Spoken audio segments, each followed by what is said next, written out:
Nasa 25 milyong pisong halaga ng hininalang smuggled footwear ang nadiskubre sa isang bodega sa isinagawang inspeksyon ng mga otoridad sa barangay Calantipe sa Apalit, Pampanga.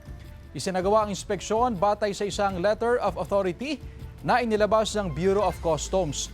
Matapos umano ang ilang ulit na pagtawag at pagkatok sa bodega at walang sumasagot, napilitan ng mga operatiba na buksan ng warehouse sa presensya ng mga barangay official upang maipatupad ang batas.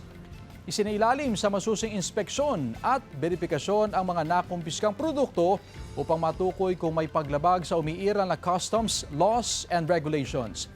Kasalukuyan ang isinasagawa ng Bureau of Customs ang inventory, dokumentasyon at iba pang legal na proseso kaugnay sa nasabing kaso. Walang naarestong sospek dahil walang naabutang tao sa bodega ang operatiba. Patuloy ang investigasyon ng otoridad upang matukoy ang may-ari ng bodega.